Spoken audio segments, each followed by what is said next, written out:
Hello everyone, and welcome to this video, kindly sponsored of course by Skillshare. You've probably seen or heard of them before, but just in case you haven't, Skillshare is an online learning community which contains a wide variety of skill improving classes that everyone can benefit from. If you want to learn a new skill, advance an existing one, or just see how other people happen to make things work, there'll be a video for you. For fellow naval enthusiasts, such as myself, there are topics like illustration, photography, film and video, and many others. So whether you want to draw ships, photograph ships, or make videos about ships, there are tips, tricks, and techniques to discover. Now, as I mentioned last month, with the lifting of various restrictions and the ability for me to go and do a bit more filming, I thought I should brush up on, actually being able to do filming rather than just the standard tourist with a camera approach. So this course by Zach Mulligan on understanding filmmaking style in cinematography, making a shot list particularly, that class 5 was very useful. As it turns out, knowing what you want to film is helpful. And related, this course by Arnold Trish on filming cinematic B-roll, I think has been quite useful for me as well. Because, well, I didn't even know what B-roll was until a few months ago, but now I do. It's basically background footage, so this is how to shoot it. It's a pretty good one, all told. There are, of course, no ads on the site, and if you would like to go and see if there's anything that might be applicable to you, well, the first 1,000 of you who click the link in the video description below will get a 1-month free trial, so you can go and find stuff that you also would like to learn. So thank you very much to Skillshare for sponsoring this video, and now on with the show. Well, yes, it's a video about Bismarck, because of course the internet doesn't have quite enough of those. Nevertheless, this isn't strictly about Bismarck herself, but more about the claims that have been made about her, and more specifically the claims that have been made about her in relation to one particular expedition. Now, as you know, obviously Bismarck was sunk, and then subsequently she was rediscovered, and there have been 4 major underwater expeditions that have gone down to have a look at her. The first one, of course, being in 1989 by Robert Ballard, who actually found the thing. And then in June 2001, there was a expedition by the Woods Hole Oceanographic Institute, and the following month, another expedition which looked into it, and that was led by David Mearns. And then finally, in 2002, the last major expedition that's been down to Bismarck was the one led by James Cameron. And this is the one that we're going to be looking at in detail today. Now, of course, each expedition had a different level of technology available to it, surveyed slightly different areas of the ship, and of course, with different experts on board, came to slightly different conclusions about things. That's not exactly unexpected. These kind of things are fairly common in the field of historical research. So why am I focusing on the James Cameron expedition? Basically, because you see it mentioned all over the place whenever people talk about Bismarck, and unfortunately, it's usually quoted by somebody who's sitting there going, oh, well, yes, the British didn't sink Bismarck. It was, in fact, entirely intact as far as watertight integrity was concerned, and it wouldn't have sunk at all if it wasn't for the German crew scuttling the ship, and the James Cameron expedition proves this. Now, sometimes it's expressed in slightly cruder or shorter sentences, like, Bismarck was scuttled, see James Cameron expedition. Or people will go into a slightly longer and more verbose set of text, which will list off a bunch of different claims, not necessarily all the same ones at the same time, but they're all part of a group which you can collectively put together quite easily. And some of these claims have even made their way on to the Wikipedia page about the sinking of Bismarck, because of course they have. And quite a number of these claims are quite outlandish. The idea that there was no penetration of the Bismarck's belt armour, there was no damage caused by the torpedoes whatsoever, etc., etc. So, this annoys me greatly because of its prevalence and because of the sheer absurdity of it. And I thought to myself, well, hang on a minute. James Cameron is a filmmaker primarily. He's not a naval historian. So perhaps if he was the only one who was looking at the results, you could be forgiven for thinking maybe he'd come to some erroneous conclusion. But the Cameron expedition had quite a few notable naval historians either aboard the ship at the time and or contributing to the final report. Names that should be familiar to most of you, like Doolin, Garsky, Jurens, etc., etc. So, when I keep seeing these claims repeated over and over and over on the internet, I sit there and go, I'm pretty sure these people would not have been making these claims. They're the historians in question. So I thought to myself, well, why don't we actually have a look at what the Cameron expedition actually wrote? And this is really not just looking at these claims specifically, but this is also, I think, a decent exercise in why you should always go back and check your sources rather than just take the word of people online at face value, which incidentally is why my videos list at least the easily accessible sources that I use in the video descriptions so that you can check what I'm saying for yourself. Now, admittedly, I don't list in the video descriptions every single source that I've used in every single video, because some of them are very difficult to access, and me putting down an ADM file number for somebody who lives in the States and can only access it by travelling to London and going and visiting the Kew archives, I might as well have written, this was revealed to me in a vision, for all the ability you have to actually verify it. But if you do want to know some of those more detailed archival references, etc., for specific videos, then feel free to message me or email me, and if I have the time, I will hopefully get back to you and tell you which ones they are. Anyway, moving on. The claims that are made by these people who claim to speak for the James Cameron expedition can be broken down into 5 main claims that crop up all the time. Firstly, that the Bismarck's armour belt was not penetrated. Secondly, that there was no deck penetration and or that the Bismarck's armour deck is intact. These are 2 variations on the same theme, so I group them into one. Thirdly, that the torpedoes did no damage and the torpedo defences are completely intact. Fourthly, a slightly less common but related one states that the torpedoes exploded prematurely as a definitive statement, and that's why the torpedo defences are intact and there's no evidence of torpedo hits. This is a particularly irritating one that I found on the Wikipedia page, amongst other places. And finally, the logical conclusion from the idea that none of Bismarck's armour was penetrated and none of her torpedo defences were compromised is, of course, therefore, that the only reason that Bismarck sank must have been because she was scuttled and the British gunfire and torpedoes had nothing to do with her sinking. So those are the 5 main claims that people make specifically about the Cameron expedition that we're going to look at. I'm also going to append 3 other claims that you see bandied around the net a reasonable amount and look at them in light of what the Cameron expedition report says. Now, one of them is that Bismarck's machinery spaces were completely intact before it went down. This is often lifted from a quote from the engineering officer Junak, who also claims to have set the scuttling charges, when he mentions leaving the central shaft turbine rooms. And he said, oh yeah, everything was running lit up like a Christmas tree, nice and calm, no water, etc. And somehow between that and various other things, people have expanded it into, the machinery spaces were absolutely in no way, shape or form breached, which we'll look into.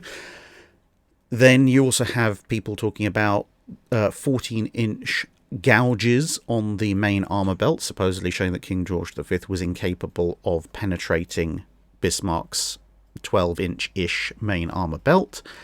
And then lastly, something that a few people have picked up in my video on Operation Rheinübung when I mentioned that Bruno Turret had its backplate blown out by a direct impact from, well, not an impact on the backplate, but by a penetrating hit from Rodney's 16-inch guns. People have disputed whether or not that could have happened or whether it happened at all, because that sounds unrealistic. So let's get on with actually looking at what the report says, shall we? So let's look at the additional 3 first, and then we'll get into the 5 main claims made by these people who supposedly think that they know what the Cameron expedition said. So all of this is drawn directly from The wreck of DKM Bismarck, a marine forensics analysis, which was authored by, obviously, James Cameron, but also Robert O. Doolin, William H. Garsky, William Durans, and Kenneth M. Smith. And incidentally, you'll notice they also use a prefix for the ship, in this case DKM, as opposed to KMS, thus showing that, serious historians can use prefixes for German ships, even if historically German ships do not have prefixes. Thank you very much, everybody who always points this out in every single video I ever do on a Kriegsmarine warship. Anyway, let's go to page 21 of the report. And you'll see it here on screen if you want to read the entire thing, but I will just read 2 of the bullet points. Bullet point 1. About 0859, one of Rodney's 406mm shells damaged turret Bruno and blew off pieces of armour from the turret backplate, killing almost all men in exposed positions on the bridge. Another 406mm projectile holed the fore bulkhead of the lower bridge. And then just over halfway down, there is also the possibility that another 406mm shell penetrated the turret structure itself at the same time, because this entire page is talking about the hits that Bruno sustained. That situation cannot be confirmed until a thorough examination of turret Bruno is made from its location on the side of the seamount, a challenging task which may never be possible. It is known that the turret's backplate was blown off with pieces of that wreckage projected aft, killing all personnel in exposed positions on the bridge. The pressure of burning powder and cartridges devastated turret Bruno as the rear of the turret was uplifted and thrust forward. That massive pivoting motion created a divot some 1 metre in circumference in the inner forward portion of the 220mm armour plate. The turret magazines were flooded shortly thereafter to prevent a catastrophic explosion. Turret Anton was also silenced around this time.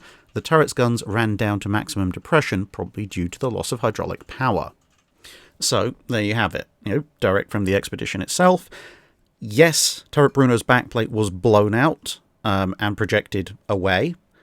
Yes, it was the responsibility of Rodney's 16-inch, or as they put it, 406mm shells.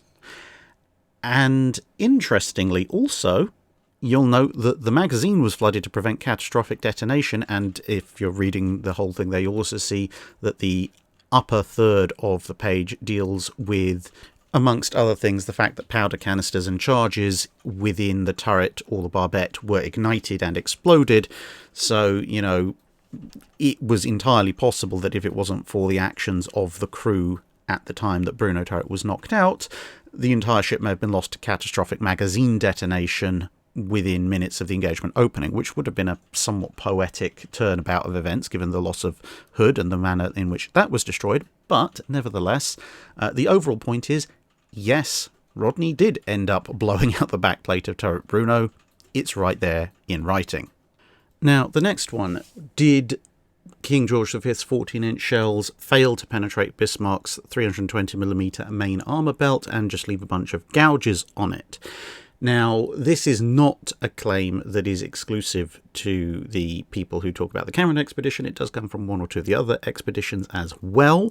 But since we're looking at the Cameron report, and they did do the latest and possibly most extensive survey of the ship, we'd look at this report specifically to see if it backs that up. If anyone else has sources from other expeditions that says differently, feel free to let us know in the description. However, if you look through the report from the Cameron expedition, the phrase or word gouge, splash, splinter, etc. occurs basically 5 times in the report, one of which is to do with what the central propeller did to one of the rudders aft, and is therefore not relevant to this particular line of inquiry. The other 4, however, are all to do with gouges on the armour belt. So you'll note this one on page 25. On the last bullet point there, it says there are a number of gouges and splashes in the upper and lower armour belts. Okay, good result.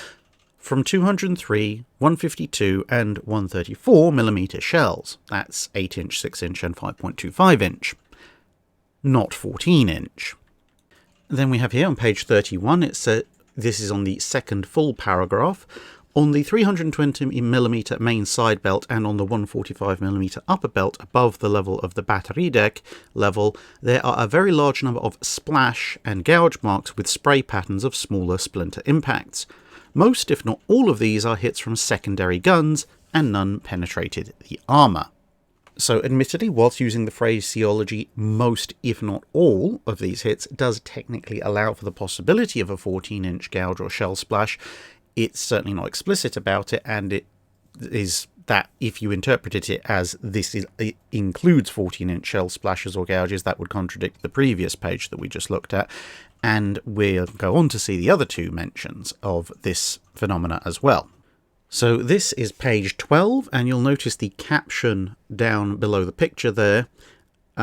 This is mostly talking about damage from an aerial torpedo hit that hit the armour belt. You can see it displaced one of the main armour belt plates there. But you'll notice the gouges in the upper 145mm and main side belts are from hits by 203mm or smaller caliber shells that did not penetrate. So again, this is 8-inch and below. And then finally, the start of the damage analysis on page 20. You'll see there the last paragraph, particularly starting from halfway along the second line. There are also many shell gouges on the 145mm and 320mm armour belts where 203mm, 152mm and 134mm shells hit and ricocheted off before exploding, detonated without penetrating the armour, or were disarmed by their impact.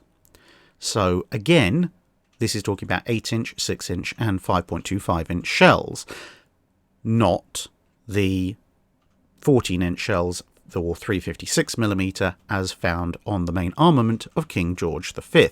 And considering that in the immediate preceding paragraph and in the immediate preceding lines they are talking about 406mm and 356mm guns, you would have thought that if the Cameron expedition had found any conclusive evidence of bouncing 14-inch shells, this, amongst all the other places, would be the perfect place to mention them. But they don't.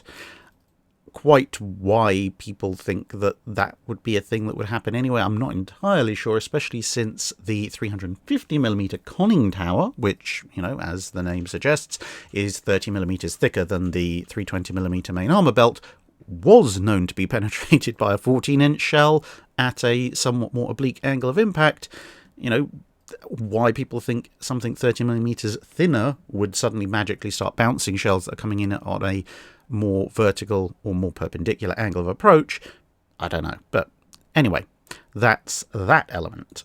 And now let's look into something that crops up perennially, which is the claim that Bismarck's machinery spaces at Citadel, if you like, were completely unbreached. Now, if it wasn't for the fact that, you know, at least one of the secondary magazines was on fire at one point in the last battle and had to be flooded, and as we mentioned before, Bruno's magazine and eventually various other main magazines also had to be flooded because, you know, fires and so forth, and the survivors' accounts of water pouring down into the machinery rooms, etc., etc. As if all of that wasn't enough to point out that actually anyone who says that Bismarck's Citadel remained unbreached is talking complete and utter nonsense. Well, let's have a look at this rather extensive section, which I'm just going to read out pretty much verbatim from pages 8 and 10 of the report, because page 9 is just a couple of photos. Now, granted, this isn't talking about the final battle, but it is talking about a hit that Bismarck sustained during the Battle of Denmark Strait. It's titled, Another Damaging Hit Amidships on the Port Side. That's because the previous section is talking about the hit that knocked out access to a bunch of fuel oil forward, which is perhaps the one that gets the most attention in that engagement. So, Prince of Wales achieved another important hit, a beam of the forward superstructure.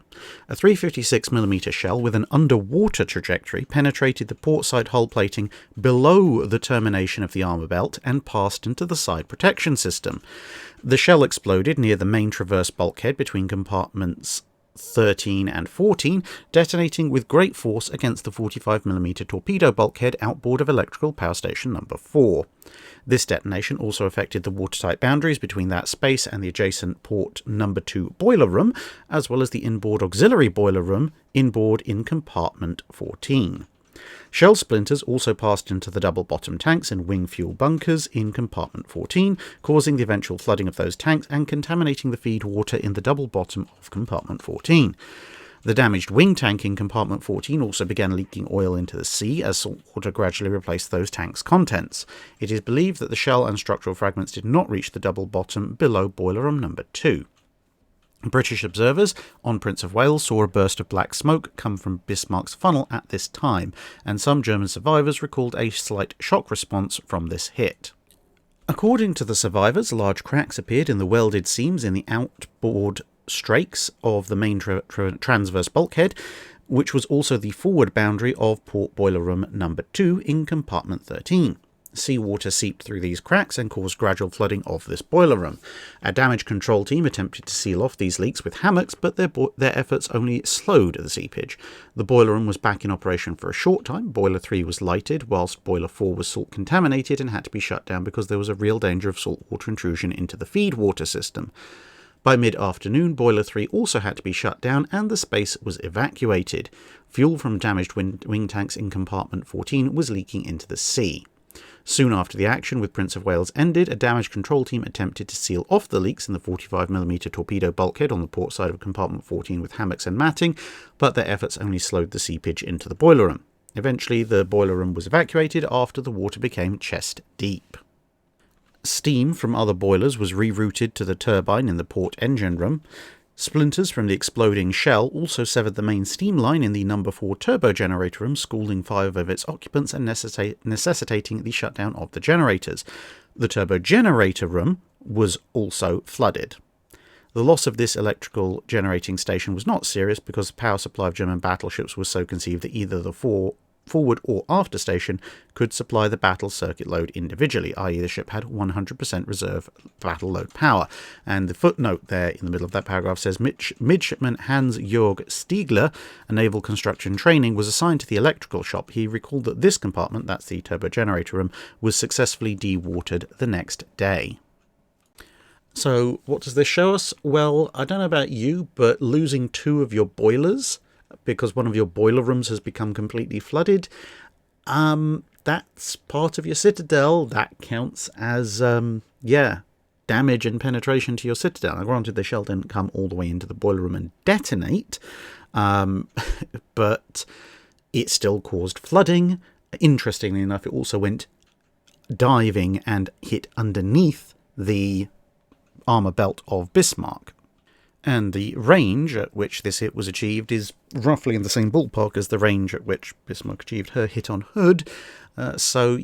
Considering that the muzzle velocity of the 14-inch gun on Prince of Wales is lower than the muzzle velocity of the 15-inch gun on Bismarck, it does kind of illustrate that, hits under the belt, even all other sea considerations aside, are entirely possible in that particular engagement.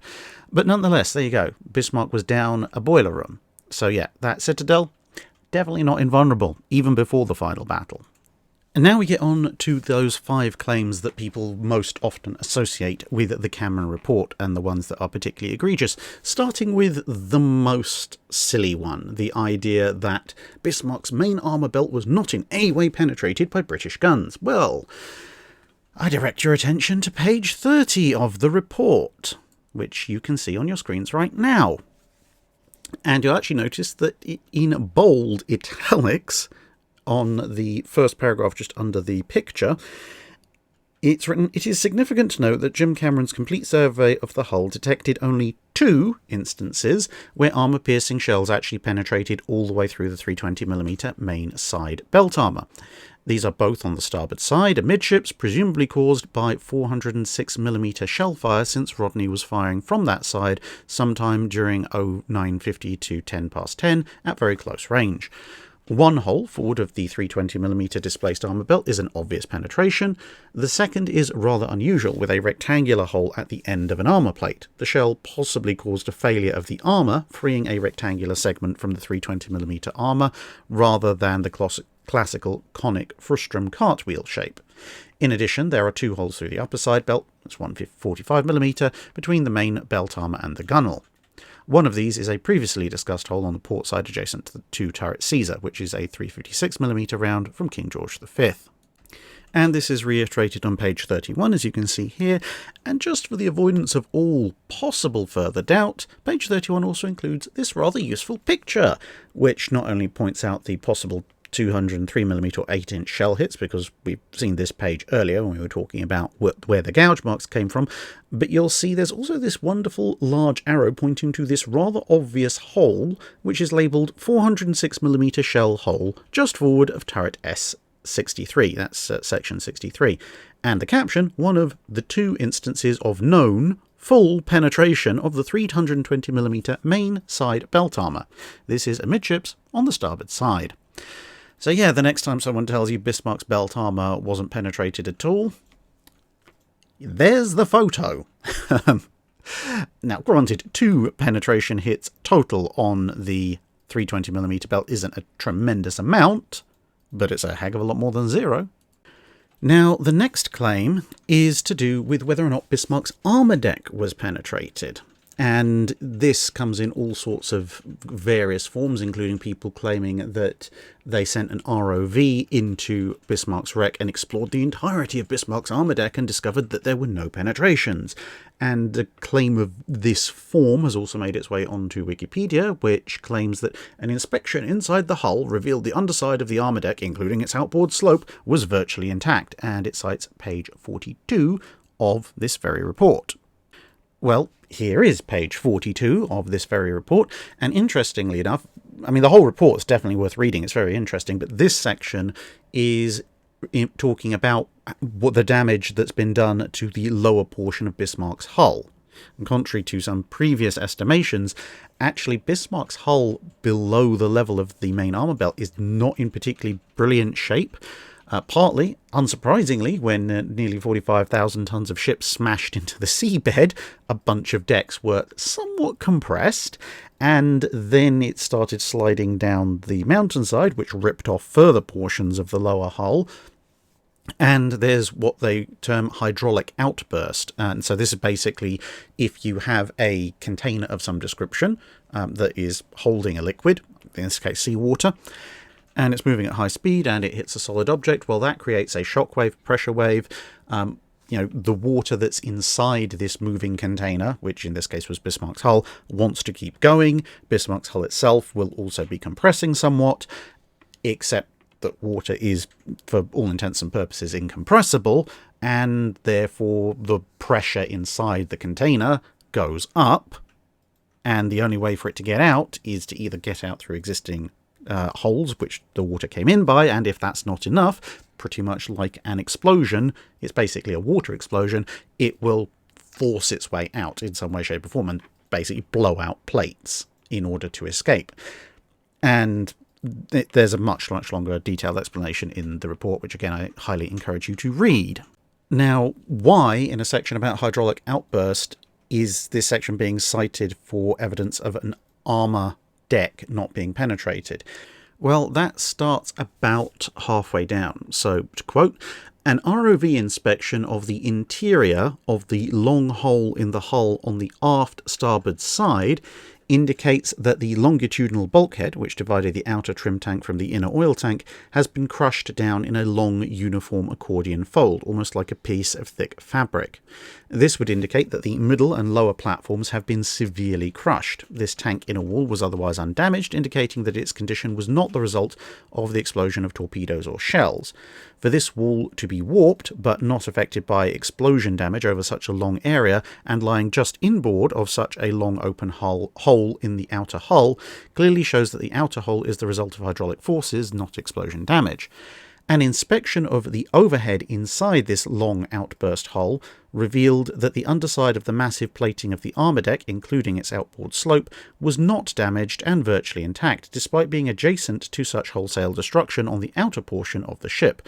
Only 0.5 metres from where the hull had been ripped away, for more than 30 metres, the armour deck appears intact. This again supports the idea of uniform fluid pressure creating the outburst rather than torpedo or shell explosions. This conclusion seems inescapable. So what this section is actually talking about, apart from whether or not this hole in the hull in the aft starboard side is the result of a torpedo or shell impact or hydraulic outburst, is a very limited inspection of a very particular part of the hull. Indeed, it actually specifically says how long, 30 metres, and where it is, it's on the aft starboard side. Now, Bismarck was approximately 250 metres long overall, 242 metres, give or take a little bit, at the waterline.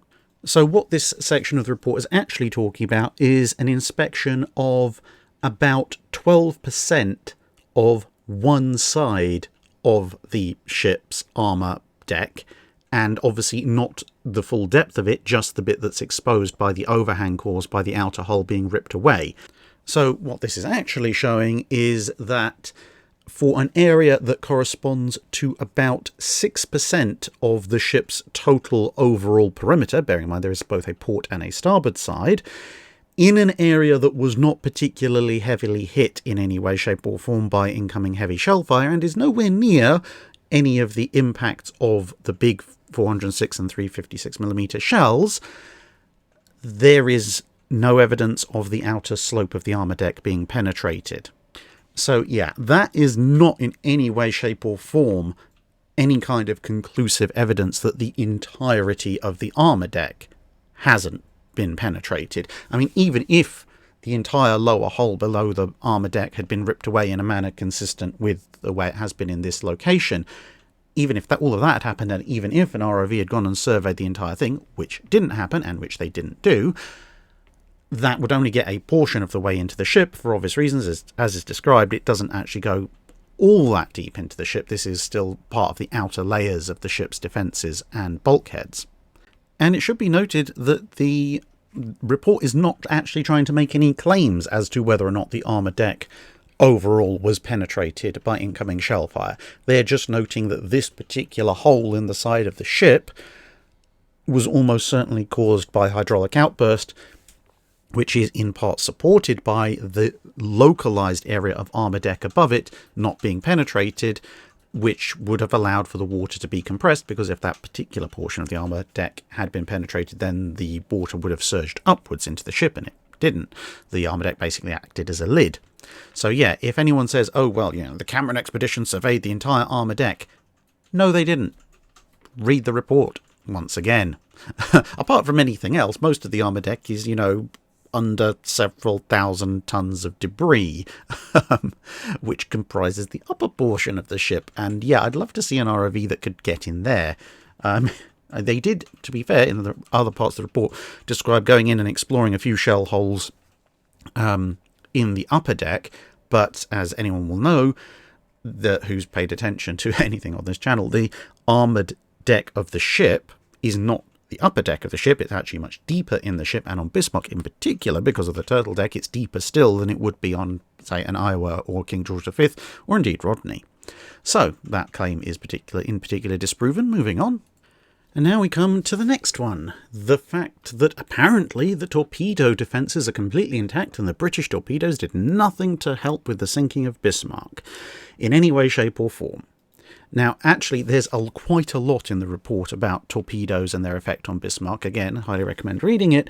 There's a very interesting part that talks about the exact nature of the likely method that the torpedo that jammed Bismarck's rudders actually did so, plus an explanation as to why steering with the engines was so ineffective, plus an analysis of some of the damage caused by other swordfish torpedo hits as well. But more particularly, this page, so this is page 33, this is the one of the main sections regarding torpedo damage incurred during the final battle.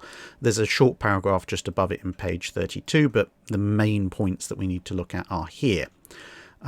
Incidentally, elsewhere in the report, they do actually conclude that some torpedo damage has definitely weakened parts of the ship and contributed, for example, to the ship's stern falling off. But, starting from the first main paragraph on this page, as many as 5 torpedo hits on Bismarck were claimed during the final engagement on 27th May 1941. Now, interesting, it says none of these had any consequential effect on the outcome of the engagement, although they may have contributed to the massive destruction aggravated by hydraulic outburst that has been observed on the seabed.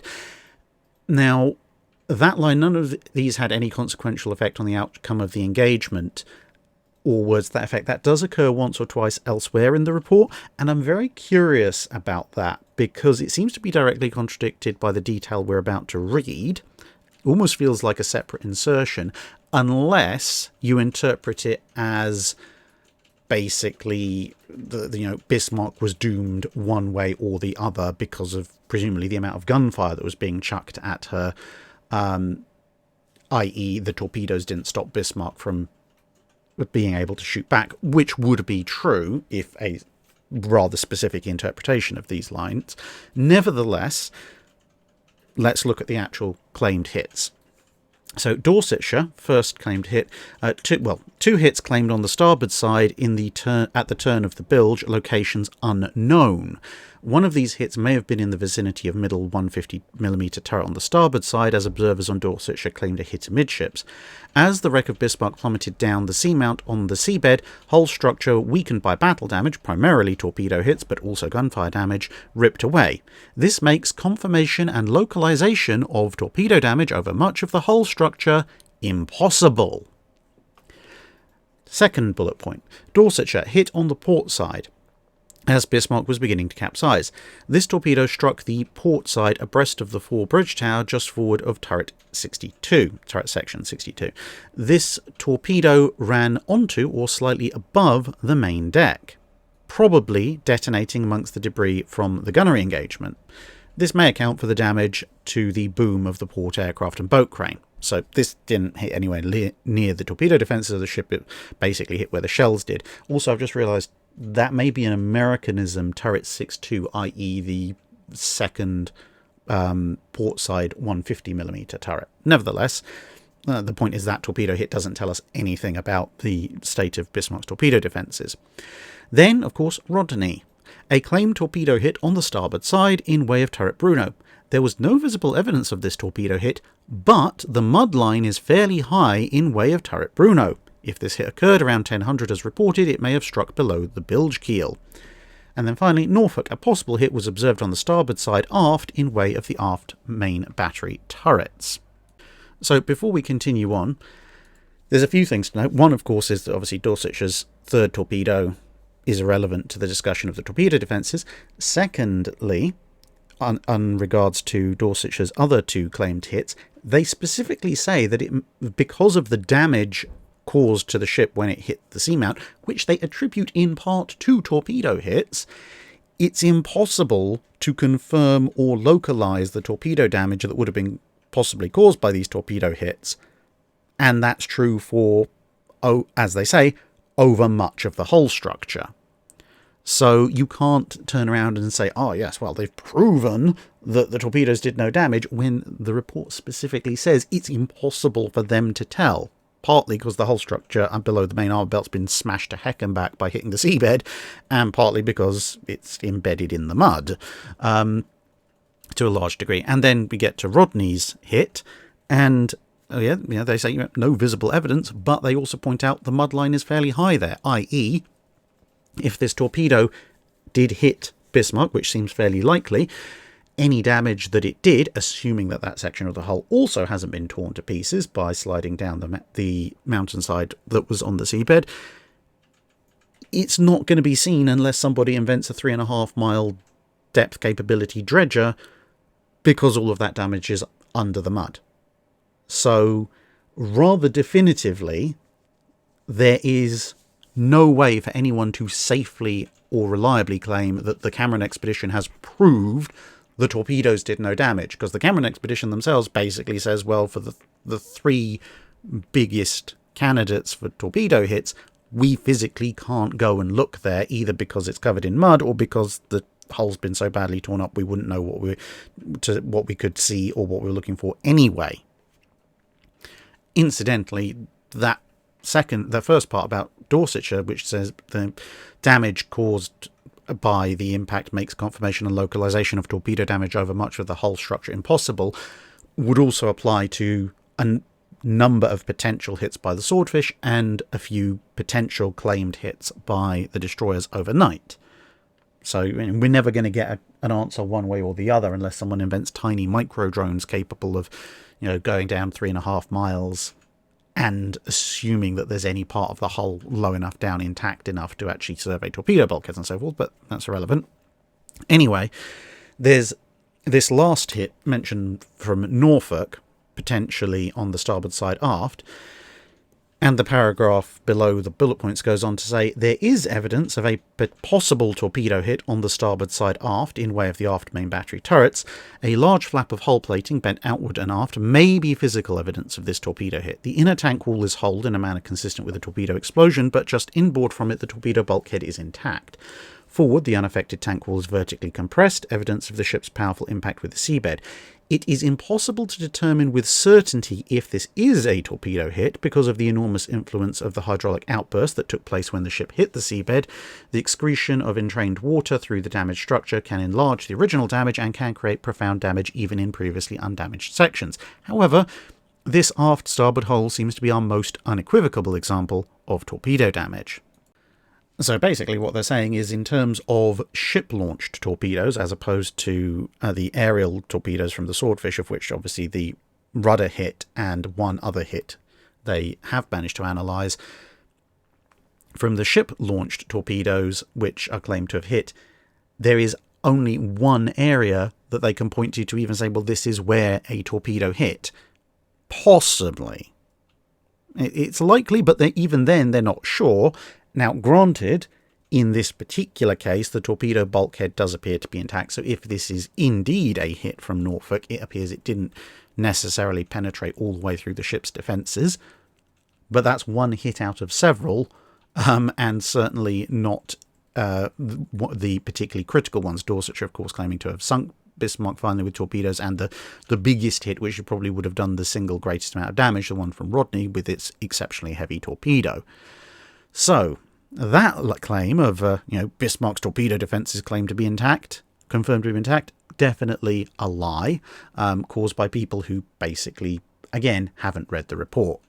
And that brings us on to claim number 4, the claim that torpedoes exploded prematurely due to heavy seas. Now, this is somewhat less common amongst the general claims thrown around by the Cameron expedition, but it is notable as having worked its way into the Wikipedia entry. Again, using various pages as citations.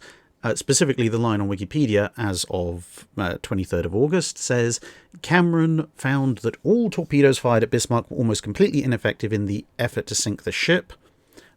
Well, we've already shown that's complete nonsense, because the Cameron expedition actually specifically says they couldn't find the locations of several of the hits, and probably are never going to, so you can't make an assertion about their effectiveness if you haven't been able to analyse, the impacts and what effect they might have had. But anyway, the sentence runs on, and that some of the claimed hits were torpedoes that exploded prematurely due to the heavy seas. So this is the second part of the statement, definitively claiming that some of the claimed hits on Bismarck were torpedoes that exploded prematurely due to heavy seas. And this is cited as being from page 31. Page 31 is a bit of a treasure trove in this report, to be honest. Now, granted, it does have this line in the third paragraph, torpedoes launched during the final battle were almost completely ineffective in their effort to sink the ship, which, as I said, it's one of these one or two very odd entries in the report that kind of seem to stand out in making very definitive claims with a very, very short sentence, which is then directly contradicted by the much more extensive evidence within the report itself, as we've just previously been discussing. Nevertheless, the following line is, there is also the likelihood that some of the claimed hits were torpedoes that exploded prematurely due to the heavy seas. So, whereas the Wikipedia entry and a few other people online have gone on to say, definitively this was the case, you'll note in the report it says there is also the likelihood, i.e. it is possible. It is not definitively provable.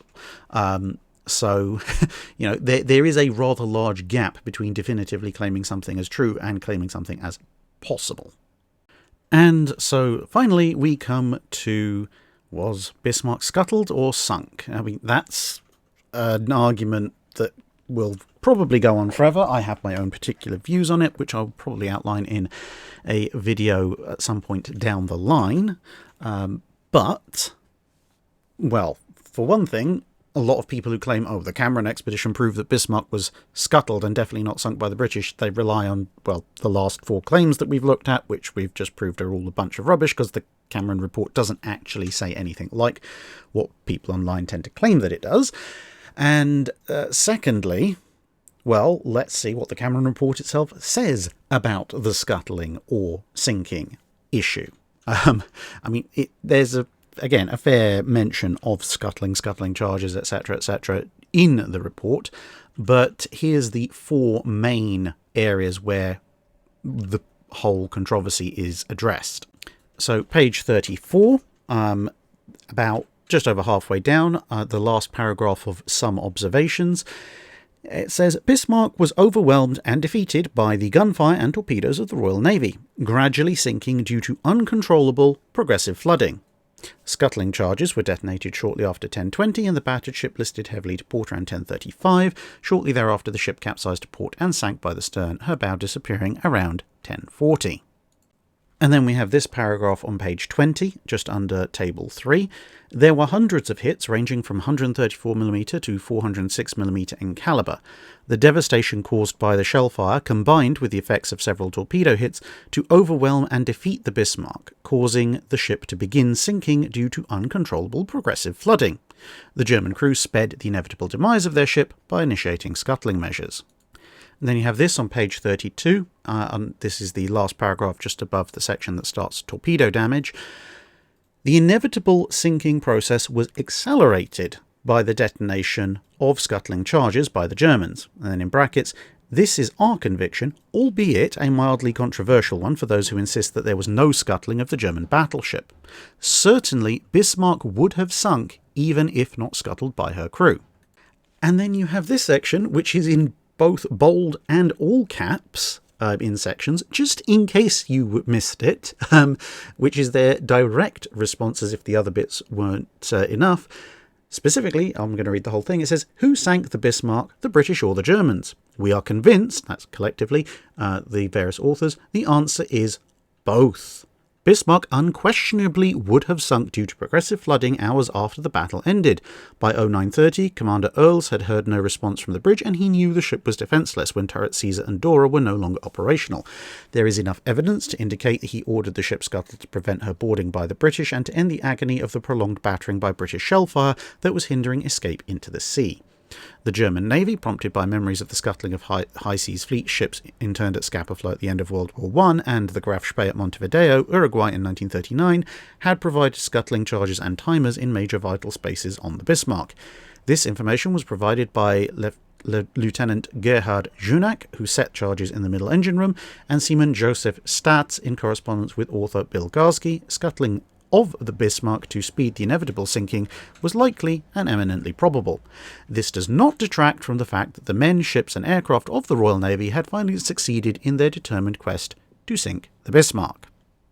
So there you have it, an analysis using the James Cameron report of a few claims made about Bismarck and the nature of the damage that she undertook, and in particular an analysis of the 5 main claims that people keep making about what did or didn't happen to Bismarck, claiming the James Cameron expedition and subsequent report as their backup. So hopefully that clears that up, the fact that no, in fact the James Cameron expedition did not make those claims. It is written quite definitively in their report. And, well, you can hopefully show this to somebody next time they do make such silly and ridiculous claims.